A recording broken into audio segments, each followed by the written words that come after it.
Hello guys, कैसे हैं आप सब। मैं हूं आपका मेंटर अर्जुन दुआ। आपका मेरे चैनल एनसीईआरटी मैथ गुरु पर स्वागत है। आज हम स्टार्ट करेंगे बिजनेस मैथमेटिक्स में 3.4 एक्सरसाइज। तो देखिए, मैंने आपको 3.3 एक्सरसाइज तक करवा दिया है। अगर आपने अब तक वो एक्सरसाइज नहीं की तो आप मेरी पिछली वीडियो जाकर जरूर देखें। आज जो हम 3.4 एक्सरसाइज स्टार्ट करेंगे, तो देखिए जैसे कि 3.3 के एक्सरसाइज के लास्ट में मैंने आपको एक सम करवाया था 13 सम, उसकी तरह ही हमें यहाँ पर सम सॉल्व करने होंगे। यानी कि हमारे पास जो है इक्वेशंस नहीं दी जाएंगी, हमारे पास जो है स्टेटमेंट्स होंगी। उन स्टेटमेंट की हेल्प से हमें पहले इक्वेशंस बनानी होंगी, उसके बाद हमें जो है सॉल्व करना होगा। तो देखिए क्वेश्चन नंबर फर्स्ट है हमारे पास। आप अपनी बुक अपने पास रखिए, मैं बता रहा हूँ स्टेटमेंट हमारी फर्स्ट रहेगी। फर्स्ट क्वेश्चन की देखिए, 3 shopkeepers ABC go to a store to buy stationery. A purchase 12 dozen notebooks, 5 dozen pen and 6 dozen pencils. देखिए यहाँ पर जो है 3 शॉपकीपर हैं A, B एंड C। वो स्टेशनरी परचेज करते हैं। जो A है वो 12 डजन जो है नोटबुक लेता है, इस तरह 5 dozen pen and 6 dozen pencils लेता है। यानी कि देखिए सबसे पहले A है, A परचेजर, तो उसने क्या किया 12 डजन जो है नोटबुक्स ली, इसी तरह 5 dozen pen and 6 dozen pencils ली हैं। किसने ली हैं? A ने ली हैं। अब देखिए इसी तरह से जो B है, B ने क्या क्या परचेज किया। B ने 10 dozen notebooks, 6 dozen pens and 7 dozen pencils. यानी कि जो B है उसने 10 डजन नोटबुक ली हैं, 6 डजन पेन लिए, इस तरह 7 डजन पेंसिल्स ली हैं B ने। उसके बाद क्या कहते हैं, C purchase 11 dozen notebooks, 13 dozen pens and 8 dozen pencils. तो यहाँ पर क्या हुआ कि जो C है, C ने क्या किया 11 डजन नोटबुक्स ली, 13 डजन पेन लिए, 8 डजन पेंसिल्स ली, C ने ली हैं। उसके बाद देखिए हमारे पास क्या स्टेटमेंट है, ए नोटबुक कोस्ट 40 पैसे। एक नोटबुक की कीमत 40 पैसे है, यानी कि 40 पैसे है। तो क्या करेंगे, हमारे पास ये किस में है, डजन में है। तो एक डजन कितने के इक्वल होता है, 12 के इक्वल होता है। तो हम क्या करेंगे, अगर एक कॉपी की कीमत यानी कि एक नोटबुक की कॉस्ट 40 पैसे है तो 12 नोटबुक्स की कितनी हो जाएगी, 12 से मल्टीप्लाई हो जाएगा। तो हमने यहाँ पर देखिए 12 से मल्टीप्लाई कर लिखा। 40 पैसे को क्या बन गया, 4 रुपीज़ 80 पैसे। क्या बन गया, 4 रुपीज़ 80 पैसे। इसी तरह से ए पेन रुपीज़ 1.25 रुपीज़ क्या है। जैसे कि देखिए जो पेन है वो एक पेन कितने रुपए का है, 1 रुपये 25 पैसे, 1 रुपीज़ 25 पैसे का है। तो 12 पेन कितने के आ जाएंगे, 12 से मल्टीप्लाई हो जाएगा। तो हमने यहाँ पर 12 से मल्टीप्लाई कर दिया, 1.25 को 12 से मल्टीप्लाई करेंगे तो क्या आ जाएगा 15, यानी कि 15 रुपीज़ का होगा। यानी कि 12 पेन 15 रुपीज़ के हो जाएंगे। इसी तरह से ए पेंसिल कोस्ट 35 पैसे। एक पेंसिल की कीमत अगर 35 पैसे है तो 12 पेंसिलों की कीमत कितनी हो जाएगी। तो हम यहाँ पर 12 से मल्टीप्लाई कर देंगे। अगर 35 पैसे को 12 से मल्टीप्लाई करते हैं, 35 पैसे को 12 से मल्टीप्लाई करते हैं तो हमारे पास रिजल्ट क्या आ जाएगा, 4.2 रुपीज़। तो देखिए अब हमें जो है करना क्या होगा, use matrix multiplication to calculate each individual bill. तो हर एक के लिए यानी कि हर एक बिल के लिए हमें क्या करना होगा, मैट्रिक्स यूज़ करनी होगी, यानी कि मैट्रिक्स मल्टीप्लिकेशन यूज़ करनी होगी। तो मैट्रिक्स मल्टीप्लिकेशन कब लगती है, जब हमारे पास एक मैट्रिक्स रो में दी जाए और एक दूसरी कॉलम में दी जाए, उसके अकॉर्डिंग करते हैं मल्टीप्लाई। तो हमें सबसे पहले वो क्रिएट करनी पड़ेगी कि किसको हमने रो लेना है, किसको कॉलम लेना है, उस तरह पे हमने सॉल्व करना है। अगर नॉर्मली कहा जाता तो हम नॉर्मली सॉल्व करना हमें आता है, हम कोई भी मेथड से सॉल्व कर सकते थे इक्वेशन। तो इसमें हमें क्या कहा गया कि हमें मैट्रिक्स मल्टीप्लिकेशन यूज़ करनी है। तो उसके लिए हमने यहाँ पर रो और कॉलम कन्वर्ट करी। जो उन्होंने परचेजेस की उसको हमने एक मैट्रिक्स में लिखा, और जो उसका बिल था यानी कि जो उसकी कॉस्ट थी रुपीज़ थे उसको दूसरी मैट्रिक्स में लिखा। मल्टीप्लिकेशन के लिए x इंटू वाई हो जाएगा। मैट्रिक्स का नाम कुछ भी हो सकता है, मल्टीप्लिकेशन तो एक्स वाई ए बी इसी तरह दिखाई जाएगी। तो हम वही करेंगे, मल्टीप्लाई कर देंगे। अब फर्स्ट रो की यानी कि ए ने जो जो खरीदा उसकी मल्टीप्लाई हो जाएगी उसकी कॉस्ट से। इसी तरह जो बी है, बी ने जो जो सामान खरीदा उसके अकॉर्डिंग उसके बिल की बन जाएगी, यानी कि उसकी जो कॉस्ट थी उससे मल्टीप्लाई हो गई। यानी कि फर्स्ट रो की फर्स्ट कॉलम से, सेकंड रो की फर्स्ट कॉलम से, थर्ड रो की फर्स्ट कॉलम से मल्टीप्लाई कर देंगे। फिर इसको हम सॉल्व करेंगे तो हमारे पास रिजल्ट क्या आ जाएगा, देखिए ए का जो बिल बनेगा वो कितने रुपए का बनेगा, 157 रुपीज़.80 यानी कि 157 रुपये 80 पैसे उसकी कॉस्ट लगेगी, यानी कि उसका इतना बिल आया तीनों सामान खरीदने के लिए। इसी तरह से जो बी है, बी के कितने रुपए लग गए 167.4 रुपीज़ 67.4 रुपीज़ इसके लग गए। इसी तरह से जो सी है उसके कितने लग जाएंगे 281.4 रुपीज़ लग जाएंगे। इस तरह से हमने सॉल्व करना था। देखिए हमें इनका बिल बनाने को कहा गया था कि ए ने कितना पे करना होगा, बी ने कितना पे करना होगा, इस तरह सी ने कितना पे करना होगा, हमें ये फाइंड करना था। इसी तरह देखिए क्वेश्चन नंबर 2 है, आप अपनी बुक देखिए अपने ध्यान से। तो मैं बता रहा हूँ statement, if trust fund has 30,000 rupees that has to be invested in 2 different types of bond. The first bond pays 5% interest per year and second bond pays 7% per year. Using metric multiplication, determine how to divide 30,000 rupees among 2 different bonds if the bond must obtain an annual interest of। तो यहाँ से देखिए हमारे पास क्या आता है result कि एक ट्रस्ट फंड है, उसके पास 30,000 रुपये हैं, यानी कि 30,000 रुपीज़ है। उसने 2 तरह के अलग अलग बॉन्ड्स में पैसे इन्वेस्ट करने हैं। अब वो किस हिसाब से डालेगा, किस तरह से वो डिवाइड करेगा, हमें वो फाइंड करना है। जब एक जो फर्स्ट बॉन्ड है वो 5% इंटरेस्ट देता है और इसी तरह जो सेकंड बॉन्ड है वो 7% इंटरेस्ट देता है। हमें डालना दोनों में डिवाइड करना है। अब ये देखना है कि कितना किस में डालना है। उसके लिए हमारे पास जो है इंटरेस्ट गिवन है कि हमें दोनों का इंटरेस्ट कितना मिलेगा। जैसे कि हमारे पास स्टेटमेंट में गिवन है, इसमें 3 पार्ट्स बनेंगे। फर्स्ट इंटरेस्ट मिलता है हमें, देखिए ए पार्ट में 1800 रुपीज़ 1800 रुपये हमें इंटरेस्ट के रूप में मिलता है। यानी कि टोटल हमने जो इन्वेस्ट किया 30,000, अब वो हमें ये नहीं पता है कि हमने फर्स्ट में कितना किया है, सेकंड में कितना किया, और हमें 1800 रुपये इंटरेस्ट मिला। अब हमें यही फाइंड करना है कि हमने कितना कितना इन्वेस्ट किया। तो उसके लिए सबसे पहले हम क्या करेंगे कि जो टोटल अमाउंट है उसमें से हम मानेंगे कि हमने कुछ एक्स जो है फर्स्ट इन्वेस्टमेंट में इन्वेस्ट किया है, फर्स्ट बॉन्ड में इन्वेस्ट किया। यानी कि लेट हम क्या कर लेंगे, जो रुपीज़ एक्स है वो हमने इन्वेस्ट किया फर्स्ट बॉन्ड में, और जो सेकंड होगा सेकंड बॉन्ड में हम कितना इन्वेस्ट कर पाएंगे, टोटल कितना है 30,000 30,000, उसमें से एक्स अमाउंट माइनस कर देंगे। मान लीजिए हमने एक्स की जगह पे 5,000 रखा होता, यानी 5,000 रखा होता, तो 30,000 में से 5,000 लेस हो जाता। यानी कि फर्स्ट बॉन्ड में अगर 5,000 था तो सेकंड में कितना हो जाएगा 25 हो जाएगा। इसी तरह हमने किया कि सबसे पहले हमने लेट कर लिया कि फर्स्ट में हम एक्स अमाउंट दे रहे हैं, तो दूसरे में 30,000 में से लेस हो जाएगा एक्स अमाउंट, तो हमने वही किया। देखिए यहाँ पर अब क्या करेंगे, मैट्रिक्स बनाएंगे कि मैट्रिक्स किस तरह से बनेगी। 2 बॉन्ड थे, फर्स्ट बॉन्ड और सेकंड बॉन्ड, एक्स रुपीज़ और 30,000 माइनस एक्स रुपीज़, और इंटरेस्ट में कितना मिला 5% इंटरेस्ट है, 7% इंटरेस्ट है, और कितना इंटरेस्ट हमें एनुअल मिलेगा 1800 मिलेगा। तो अब क्या करना है, देखिए सबसे पहले हमने देखा कि हमने किसको रो में लिखा किसको कॉलम में लिखा, हमें पहले यही देखना होगा। तो हमने यहाँ पर सबसे पहले इसको रुपीज़ को रो में लिखा और इंटरेस्ट को कॉलम में लिखा। अब इसकी मल्टीप्लाई कर देंगे तो दोनों के आपस में मल्टीप्लाई होकर हमारे पास देखिए कुछ इस तरह से बन जाएगा 5% ऑफ एक्स, इस तरह से 5% एक्स इंटू में आ जाएगा। इसी तरह 30,000 माइनस एक्स इंटू 7% हो जाएगा। तो परसेंट का हमने अपॉन में 100 कर दिया ये दोनों तरफ। फिर इसको हमने सोल्व किया एलसीएम लेकर, तो हमारे पास क्या रिजल्ट आएगा, देखिए कि x की वैल्यू जो है 15,000 आ जाएगी। हमारे पास x की क्या वैल्यू आ जाएगी 15,000 रुपीज़। यानी कि फर्स्ट बॉन्ड में अगर हम 15,000 रुपीज़ इन्वेस्ट करते हैं तो सेकंड बॉन्ड में कितना कर पाएंगे, सेकंड बॉन्ड में कितना कर पाएंगे 30,000 माइनस 15,000 रुपीज़। सही बताया आपने, 30,000 माइनस 15,000 रुपीज़, तो कितना आ जाएगा हमारे पास 15,000 रिजल्ट आ जाएगा। यानी कि अगर दोनों इन बॉन्ड्स में हम इन्वेस्ट करते हैं इक्वल अमाउंट्स 50,000 15,000, तो हमारे पास क्या रिजल्ट आता है कि हमें जो है इंटरेस्ट कितना मिलेगा 1800 रुपीज़ इंटरेस्ट मिलेगा। तो इस तरह से हमने ये फाइंड करना था कि हमें जो है कितना डिवाइड करना था फर्स्ट बॉन्ड में और सेकंड बॉन्ड में, जब हमारे पास 1800 रुपये इंटरेस्ट आता है।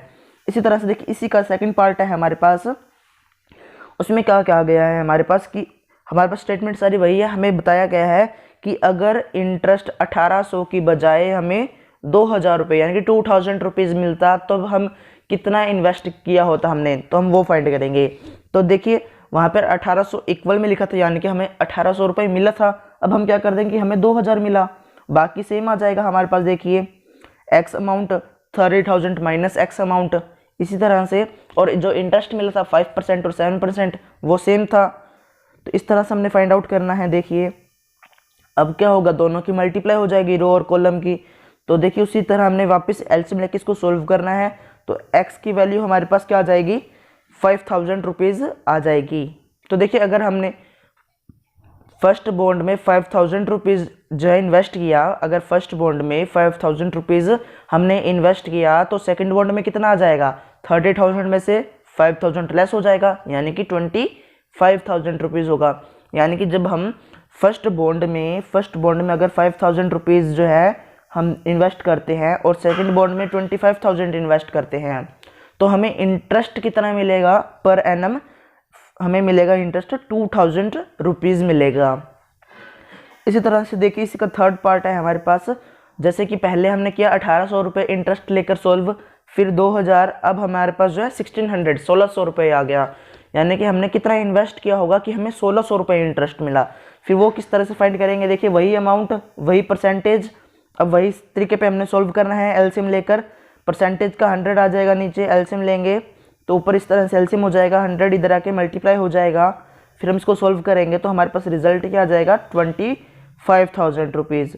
कि अगर हम एक्स में 25,000 होता है, यानी कि फर्स्ट बॉन्ड में अगर 25,000 रुपीज़ हम इन्वेस्ट करते हैं तो सेकंड बॉन्ड में हमारे पास कितना आ जाएगा, 30,000 माइनस एक्स, यानी कि 25,000 लेस कर देंगे 30,000 में से, तो हमारे पास रिजल्ट आ जाएगा 5,000 रुपीज़।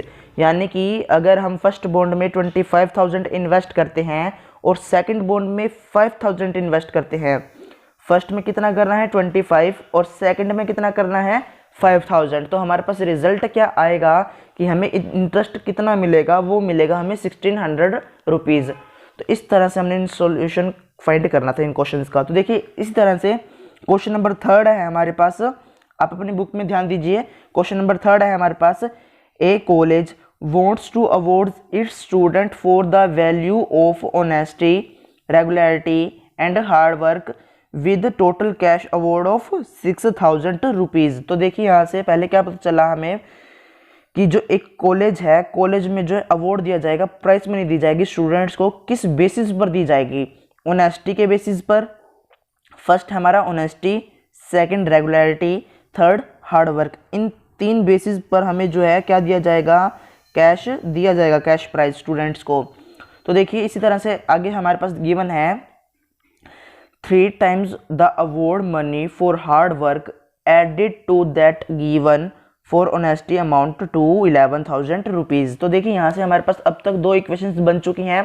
पहले मैं आपको वो बता देता हूँ कि हमें जो है टोटल हमें कितना मिला, 6,000 रुपीज़ मिला। फर्स्ट इक्वेशन से, फर्स्ट स्टेटमेंट से हमें यही पता चला कि हमें 6,000 रुपीज़ मिलते हैं स्टूडेंट्स के लिए अगर तीनों चीज़ें हमारे पास गिवन होती हैं। तो हम क्या करते हैं, honesty, regularity and hard work को एक्स, वाई एंड जेड मान लेते हैं। क्या क्या मान लेते हैं, ऑनेस्टी को एक्स मान लेते हैं, रेगुलरिटी को वाई और हार्ड वर्क को जेड। सबसे पहले हम यही लेट कर लेते हैं कि ऑनेस्टी हमने लिया एक्स, रेगुलरिटी लिया वाई और हार्ड वर्क लिया जेड। उसके बाद देखिए क्या करेंगे कि टोटल हमें कितना मिला, 6,000 रुपीज़। तो हमने वही किया। सबसे पहली इक्वेशन हमारे पास क्या बनी, x plus y plus z equal to 6,000 rupees. तो यहाँ पे देखिए लिख देते हैं x plus y plus z equal to 6,000 rupees. इस तरह से मान लेते हैं। तो यहाँ के कोफिशिएंट्स हमारे पास क्या आ जाएंगे, 1 1 एंड 1 आ जाएंगे। तो हमने वही लिखा, देखिए 1 1 1। कोफिशिएंट्स आपने वही ध्यान देना है जैसे कि मैंने आपको सिखाया हुआ है। सबसे पहले एक मैट्रिक्स के अंदर हमने क्या लिखना होता है, कोफिशिएंट्स, दूसरी मैट्रिक्स में वेरिएबल्स, तीसरी में हमने क्या लिखना होता है, जो इक्वल के राइट हैंड साइड पर हमारे पास वैल्यूज आएंगी उसको लिखना होता है। तो फर्स्ट इक्वेशन हमारे पास ये बन गई। सेकंड स्टेटमेंट से हमारे पास क्या बनता है, 3 times the award money for hard work. 3 times हमने क्या करना है, हार्ड वर्क करना है। तो 3 टाइम्स कर दिया हमने हार्ड वर्क। देखिए इस तरह से 3z हो जाएगा। उसके बाद क्या कहते हैं, added to that given for honesty amount, यानी कि हमने इसमें ऐड किया ऑनेस्टी को, यानी कि x को हमने ऐड कर दिया, तो ये हमारे पास ये दोनों इस तरह से ऐड हो जाएंगे। फिर क्या कहा गया है कि इसके लिए हमें कितना मिलता है, 11,000 मिलता है।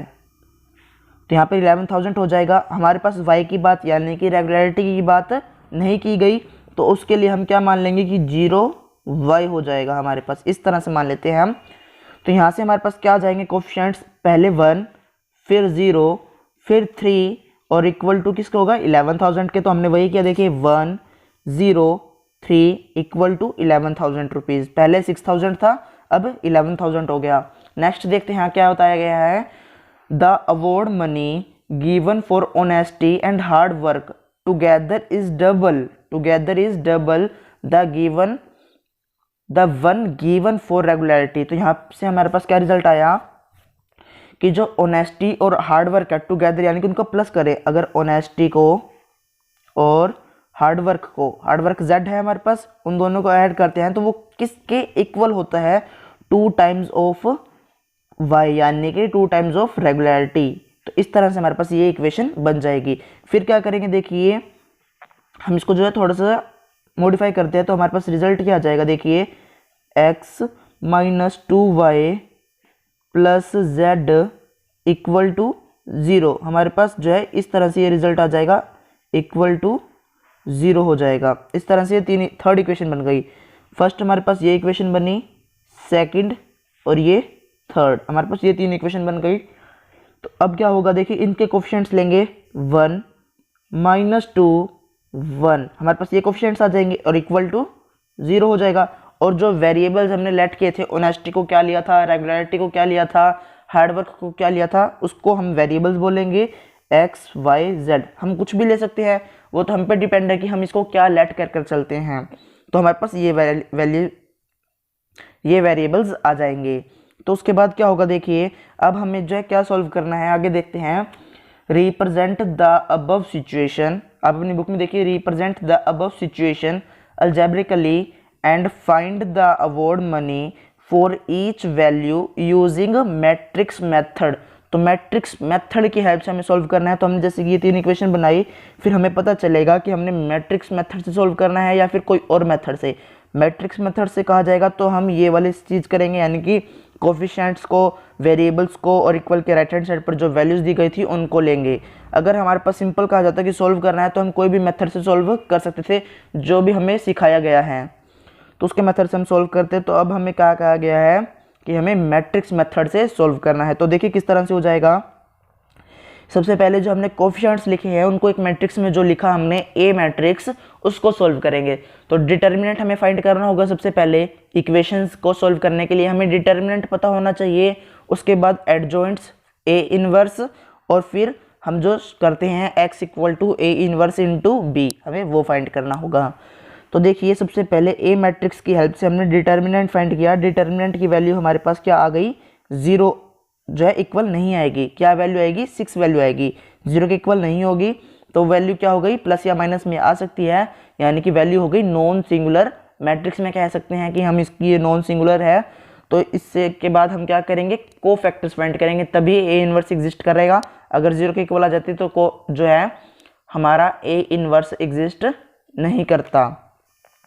कोफैक्टर्स देखेंगे कि कोफैक्टर्स हमारे पास क्या आ जाएंगे। देखिए कोफैक्टर्स हम फाइंड कर रहे हैं, तो A11 हमारे पास क्या आएगा, A11 अगर 6 है, A11 6 आएगा, A12 2, A13 -2, A21 -3, A22 0, A23 3, A31 3, A32 -2, A33 -1।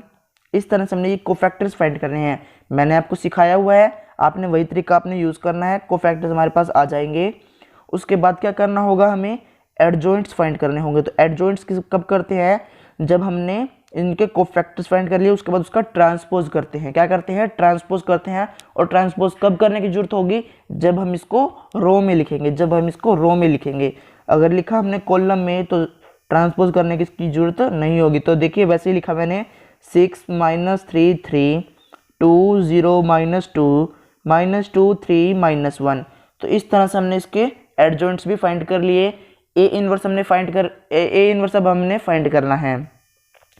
Determinant हमने फाइंड किया 1 अपॉन हमारे पास डिटर्मिनेंट आएगा नीचे, तो 1 अपॉन क्या था हमारे पास डिटर्मिनेंट 6 था, तो 1 अपॉन डिटर्मिनेंट ए इनटू में एड जो अभी हमने फाइंड किए 6 माइनस 3 3 2 0 माइनस 2 3 माइनस 1, हमारे पास ये रिजल्ट आ जाएगा।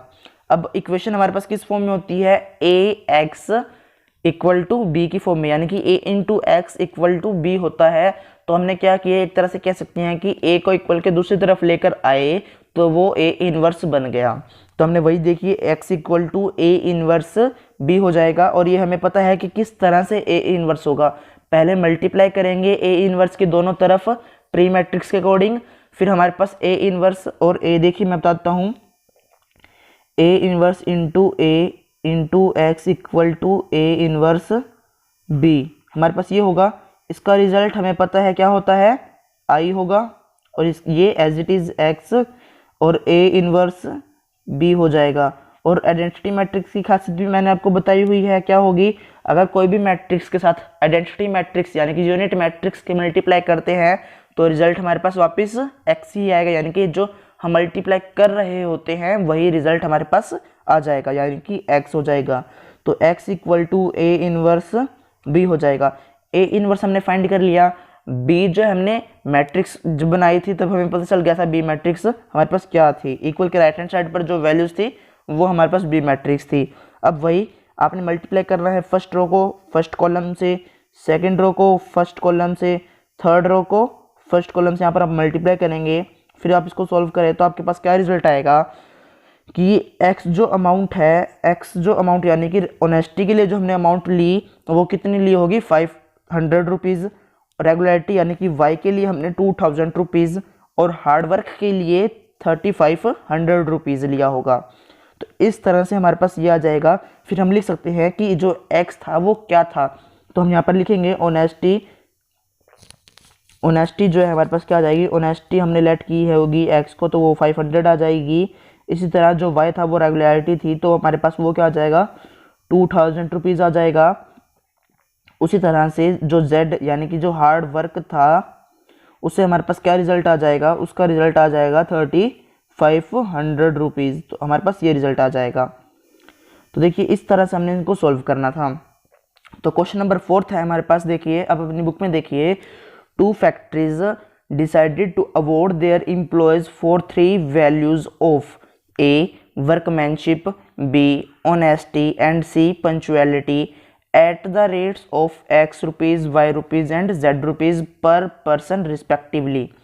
तो यहाँ से देखिए क्या होगा, हमारे पास सबसे पहले कि जो 2 फैक्ट्रीज हैं वो अपने एम्प्लॉयज़ को जो है एक तरह से अवार्ड देना चाहती हैं, प्राइज मनी देना चाहती है, किन बेसिस पर देना चाहती है। जैसे कि अभी हमने क्वेश्चन नंबर 3 किया था उसी तरह से हमारे पास 4th है कि वर्कमैनशिप पर देगी, ऑनेस्टी पर देगी और पंचुअलिटी, इन 3 बेसिस पर हमें जो है अवार्ड देना होगा। और वो हमें रेट गिवन है कि अब हम इनको क्या लेट कर कर चल सकते हैं। जैसे कि हमने पहले अपनी तरफ से ही XYZ लिया था, अब हमें क्वेश्चन में है गिवन कि X रेट दिया गया है, Y रेट और Z रेट। तो इन वेरिएबल्स के अकॉर्डिंग हम चलेंगे। जो हमारे पास फर्स्ट फैक्ट्री देखिए, the first factory decided to award honour respectively 2, 4 and 3 employees with a total prize money of 29,000 rupees। तो यहाँ से क्या रिजल्ट आता है कि जो फर्स्ट फैक्ट्री है वो किस तरह से देती है अपने एम्प्लॉयज़ को, 2, 4 and 3 एम्प्लॉयज़ को टोटल प्राइज मनी देती है, यानी कि 2x 4y plus 3z total हो गया इनका, तो 29,000 हो जाएगा, यानी कि 2x प्लस 2y और 3z इन सब का प्लस होगा यहाँ पे हमारे पास, और वो किसके इक्वल होगा 29,000 के इक्वल हो जाएगा। ये हमारे पास फर्स्ट इक्वेशन थी। तो हमने सबसे पहले क्या किया, उसके वेरिएबल्स को लिखा इस तरह से देखिए, और यहाँ पर इक्वल की जो वैल्यूज थी उसको लिखा, और जो एक्स वाई जेड था उसको हमने पहले ही एक्स मैट्रिक्स में लिखा हुआ है। उसके बाद हमारे पास क्या इन्फॉर्मेशन है, the second factory decided to own respectively 5 to 3 employees with prize money of 30,500 rupees. जो सेकंड फैक्ट्री है वो क्या करती है, अपने एम्प्लॉयज़ को 5, 2 and 3 एम्प्लॉयज़ को 30,500 रुपीज़ देगी। तो उसके कोफिशिएंट्स हमने यहाँ लिखने हैं, वेरिएबल्स यहाँ पर लिख चुके हैं, और अमाउंट इक्वल के राइट हैंड साइड पर जो वैल्यूज़ थी उसको हमने बी मैट्रिक्स में लिखा। उसके बाद हमारे पास क्या इन्फॉर्मेशन आती है, इफ़ द 3 प्राइजेज पर पर्सन टुगेदर कॉस्ट 9,500 रुपीज़। तो यहाँ से हमारे पास क्या रिजल्ट आया कि जो 3 प्राइजेस दिए जा रहे हैं पर पर्सन, उनको अगर देते हैं तो हमारे पास कितना आएगा, कॉस्ट कितनी आएगी, 9,500 आएगी। तो हमने वही किया, x plus y plus z equal to 9,500। तो इक्वेशन से हमारे पास वेरिएबल्स 1 1 एंड 1 इक्वल टू 9,500, हमारे पास ये रिजल्ट आ जाएगा। उसके बाद हमारे पास क्या चीज़ गिवन है, देखिए, the represent the above situation by matrix equation and solve these equation using matrices. तो यहाँ पर हमें क्या करना होगा, मैट्रिसेस बनाकर, मैट्रिक इक्वेशन बनाकर उसको मैट्रिक्स मेथड से सोल्व करना है। तो हमने इक्वेशन बना ली, उसके बाद हमने मैट्रिक्स के अकॉर्डिंग भी सेट कर लिया इसको। अब क्या करेंगे, ए इनवर्स फाइंड करेंगे। उसके लिए सबसे पहले हमें पता होना चाहिए कि हमारा ए डिटर्मिनेंट क्या है, एडजॉइंट्स क्या हैं। तो ए डिटर्मिनेंट हमारे पास क्या आ जाएगा, जिस तरीके पे मैंने आपको सोल्व करना सिखाया हुआ है आपने उसी तरीके पे सोल्व करना है। तो रिजल्ट हमारे पास 1 आ जाएगा, माइनस का 1 आएगा। मैंने बताया हुआ है माइनस प्लस में वैल्यूज़ आ सकती हैं, 0 के इक्वल नहीं होना चाहिए। तो यहाँ पर -1 आ गया, यानी कि ए इनवर्स एग्जिस्ट करेगा। उसके बाद हम क्या करेंगे, को फैक्टर्स फाइंड करेंगे। तो को फैक्टर्स हमारे पास क्या आ जाएंगे, A11 आ जाएगा 6, A12 आ जाएगा 9, A13 आ जाएगा -16, A21 आ जाएगा -1, A22 आ जाएगा -2, A23 आ जाएगा 3, A31 आ जाएगा -1, A32 आ जाएगा -1, A33 आ जाएगा 2। हमारे पास ये क्या आ गए, इसके को फैक्टर्स आ गए। अब को फैक्टर्स आ गए हैं तो इसको लिखा किस में, हमने उस पर डिपेंड करता है, रो के अलोंग लिखा है इसको, कॉलम के अलोंग लिखा है। तो मैंने इसको कॉलम के अलोंग लिखा, ट्रांसपोज करने की इसमें जरूरत नहीं होगी। तो हमने वही लिखा, देखिए, एडजॉइंट्स 6 -1 -1 9 -2 -1 -16 3 2, हमारे पास ये रिजल्ट आ गया। अब देखिए हमारे पास जो डिटर्मिनेंट था वो -1 था, लेकिन इन्वर्स जब हम फाइंड करते हैं तो क्या लिखते हैं, 1 अपॉन डिटर्मिनेंट ए, यानी कि 1 अपॉन -1 लिखेंगे, इनटू में एडजॉइंट्स लिखेंगे। एडजॉइंट्स हमारे पास देखिए जो प्लस में था हमने उसको माइनस में लिखा। क्यों लिखा, क्योंकि बाहर माइनस था, उसके अंदर हमने मल्टीप्लाई कर दी। अगर माइनस की प्लस वाले के साथ मल्टीप्लाई होती है तो माइनस रिजल्ट देगा, अगर माइनस वाले की माइनस वाले के साथ रिजल्ट होगा, मल्टीप्लाई होगा, तो रिजल्ट हमें क्या मिलेगा, प्लस में मिलेगा। तो वही देखिए, -6 1 1 -9 2 1 16 -3 -2, हमारे पास ये रिजल्ट आएगा। देखिए सबसे पहले जो हमारे पास प्लस में था उसको हमने माइनस में लिखा है यहाँ पर, तब हमारे पास यहाँ पर 1 1 आ जाएगा, 1 अपॉन 1। अगर हम यहाँ पर माइनस का लेकर चलते तो बाहर माइनस का निशान आ जाता। अब क्या करेंगे, इक्वेशन हमारे पास किस फॉर्म में होती है, a into x equal to B. तो a हमने जो है राइट हैंड साइड पर ट्रांसपोज कर, हमारे पास क्या रिजल्ट होगा, a x equal to B, इस फॉर्म में इक्वेशन होती है। तो उससे हमारे पास क्या रिजल्ट आएगा, x equal to a inverse b आ जाएगा।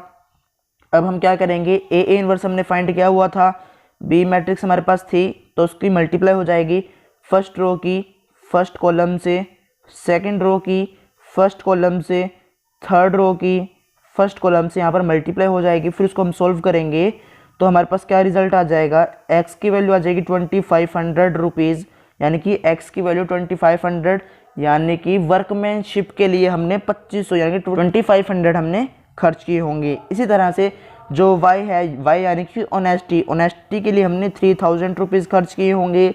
इस तरह जो z है, z के लिए हमने 4000 यानी कि पंचुअलिटी के लिए हमने 4000 रुपीज़ खर्च किए होंगे।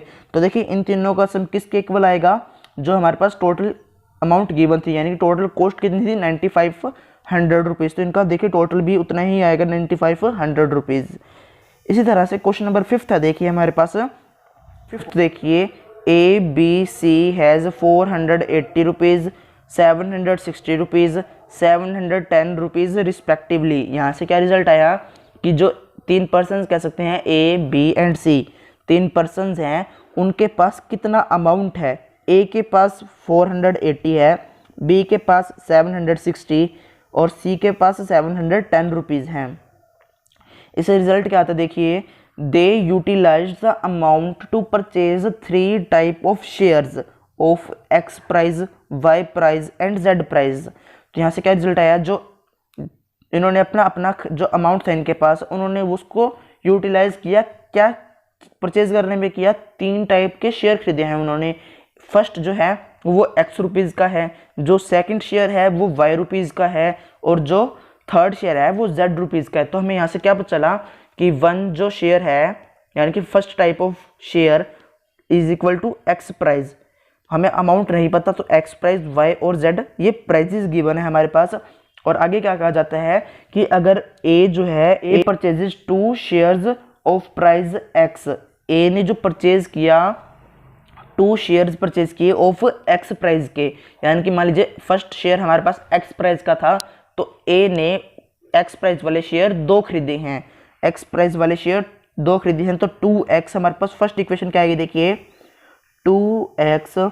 उसके बाद क्या कहते हैं कि 5 ऑफ प्राइस y, यानी कि जो a है उसने 5 शेयर परचेज किए y प्राइस के, ए ने 5 शेयर परचेज किए कौन से रुपए वाले, y रुपए वाले, यानी कि y प्राइस वाले। इसी तरह से जो है उसने 3 शेयर्स और खरीदे z प्राइस वाले, 3 शेयर्स खरीदे हैं z प्राइस के। उससे रिजल्ट हमारे पास क्या आएगा, ए का जो अमाउंट था वो कितना था, 480 रुपीज़ था, तो उसको यहाँ लिख देते हैं 480 रुपीज़। इसी तरह से देखिए आगे क्या कहता है कि जो बी है, बी ने क्या क्या परचेज किया, बी ने 4 शेयर्स लिए एक्स प्राइस के, बी ने 4 शेयर लिए एक्स प्राइस के।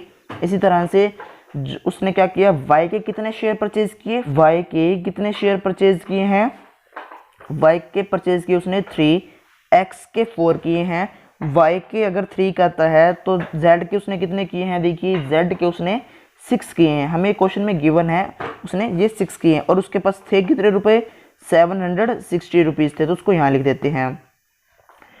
इसी तरह से जो सी है, सी ने क्या क्या परचेज किया होगा, देखिए सी ने एक्स प्राइस वाला शेयर 1 लिया है, और वाई प्राइस का जो शेयर है उसको उसने 4 लिए, और जो जेड प्राइस वाले थे उसको 10 लिए। तो इस तरह से हमारे पास ये बनेंगे। तो यहाँ से रिजल्ट क्या आ जाएगा, वो कितने रुपए खर्च कर सकता था, 710 रुपीज़। तो यहाँ से रिजल्ट देखिए क्या आ जाएगा, कोफिशिएंट्स 2, 5, 3, 2, 5, 3 कोफिशिएंट्स बन गए। और हमें देखिए यहाँ पर फाइंड क्या करना है वो भी बता देते हैं पहले, कि यहाँ पर हमें फाइंड करना है कि जो एक्स प्राइस है, वाई प्राइस है और जेड प्राइस है वो प्राइस है कितनी, तो हमें वो फाइंड करना है। तो यहाँ पर हमें कहा नहीं गया कि कौन से मेथड से सॉल्व करना है, तो हम कोई भी मेथड से सॉल्व कर सकते हैं। यहाँ पर हम मैट्रिक्स मेथड से ही सॉल्व कर रहे हैं। तो यहाँ पर हमारे पास देखिए क्या रिजल्ट आ जाएगा, आगे 4, 3, 6 ये कोफिशिएंट आ जाएंगे, 4, 3, 6। इसी तरह से 1, 4, 10, 1, 4, 10 और variables x, y and z, और जो इक्वल के अब यहाँ पर लेफ्ट हैंड साइड पर बन चुके हैं वैल्यूज़, वो रही हमारे पास 480, 760, 710, उसको हमने यहाँ पर लिखा देखिए इस तरह से। अब इसको सोल्व कर देंगे तो देखिए किस तरह से होगा, हमारे पास क्या रिजल्ट बनेगा। देखिए अब सबसे पहले जो मैट्रिक्स बनी हमारे पास ए मैट्रिक्स, या फिर हम कह सकते हैं यहाँ पर मैंने नाम लिया उसको डी मैट्रिक्स का। तो मैट्रिक्स का नाम कुछ भी हो सकता है, जैसा कि मैंने आपको बताया हुआ है। तो यहाँ पर डी मैट्रिक्स बनी तो उसका क्या करेंगे, डिटर्मिनेंट फाइंड करेंगे। सबसे पहले डी मैट्रिक्स का डिटर्मिनेंट -119 आएगा, कितना आएगा, 119 आएगा। तो उससे क्या रिजल्ट आएगा हमारे पास कि हम इनवर्स इसका फाइंड कर सकते हैं, एग्जिस्ट करेगा। अगर 0 के इक्वल आती है तब हम नहीं करते। तो यहाँ से D11 6, D12 34 माइनस का रहेगा, D13 13, D21 -38, D22 17, D23 -3, D31 21, D32 0, D33 -14। हमारे पास ये रिजल्ट होगा। अब क्या करेंगे, एडजॉइंट्स फाइंड करेंगे। कब करना होगा, जब हम इसको रो में लिखेंगे। ट्रांसपोज करने के लिए, ट्रांसपोज जब हम करेंगे तब हमने जो है रो में लिखा होगा। लिखा मैंने देखिए किस में, कॉलम के अलॉन्ग लिखा। अगर 2 1 2 2 2 3 अगर कॉलम में लिखा है, चेंज करने की जरूरत नहीं होगी।